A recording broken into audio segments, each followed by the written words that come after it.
So. Hi, Mark from the Chocolate Watch Band's here. Come up and tell us about it. Come on. We do have a member. Okay, we do have an original member from one of the coolest bands. Okay, you have to realize that psychedelic music was actually surf instrumental music, and that's where garage band came, because it wasn't well produced, because everybody's doing it, and it wasn't.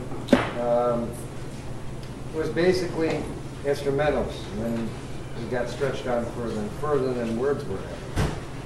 Like the Hogs record? Eddie Cobb knew that we could do it, so he ran us in, and we beat Davy Allen, who was stuck in court because they wouldn't release it because of their age. You have to remember the difference between Los Angeles, San Francisco, and New York. In New York, you had to have a cabaret license to perform in the clubs. If you didn't have a cabaret license, you couldn't perform. Therefore, if you know Thelonious Monk, he was busted for having somebody in his car have drugs, so he had lost his cabaret license, so he wasn't able to perform in the New York clubs. Unless you were 21 or close to 20, or had friends that would let you get into the clubs, you didn't have the license because you had to be 21 to perform in the clubs in New York. And there was little holes in the walls that you could perform, but the performances had to be done by 10 o'clock, and the police would look the other way. But most of the clubs followed the cabaret law license, and you had to be 21, and that's why most bands didn't perform in New York. The folk scene was, yes, in the Washington Square Park, but the problem was that was cleared out too, because you had people that were taking drugs. But it was a whole different time period. Dylan, there was a lot more. When he mentioned Animals Rising, House of Rising Sun, that was originally done by Pete Seeger, and Pete had done the full version in Washington Square Park. And there was another guy called Richie Havens, who came out in '69 at Woodstock and became very popular for a small period. He was in the same group. There's a lot of people that were in that same group.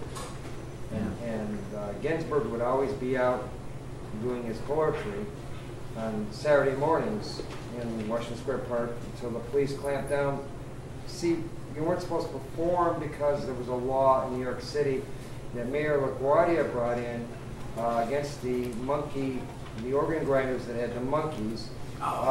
He brought this law and stopped that, so you couldn't perform on the sidewalk because you could get put in jail, because there was again, a performance law that you couldn't perform on the sidewalk. That's why there wasn't much performance on the sidewalk. I mean, we got people that play saxophone and stuff today, but overall, there was a lot of different laws that were already instituted, and that's why New York was like, oh, we should go to Boston and play, and that's why the Standells were pretty practiced. But you couldn't do that in New York because there's all these little laws, and you couldn't play. There was no place to play, and that's why there was no. I mean, you had to be 21 years old. Yeah. 2, it's like the reason why the art scene worked in Los Angeles and in any other place is because people that were young couldn't drink if they was 21, and they could sneak in there and have a little wine or a little sake and get away with it. That's the reality. Yes, I was just going to say that fits in very well with what Dick Dale had once said, that it wasn't really the British invasion that really killed it for surf, but the city fathers, when he was playing, made it 21 and over clubs. Yeah. And then that original teenage fan base couldn't go to see them playing. Right. No, but they had parties at car washes. Don't kid yourself. Car washes.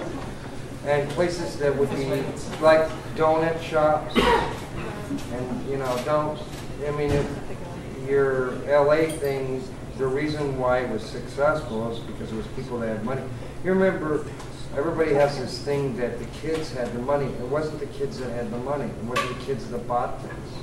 The kids asked their parents, but your main drag and all this stuff is people that were really spending money that were in their 20s, late 20s. Most of the people that were involved in any of the productions were in their late 20s.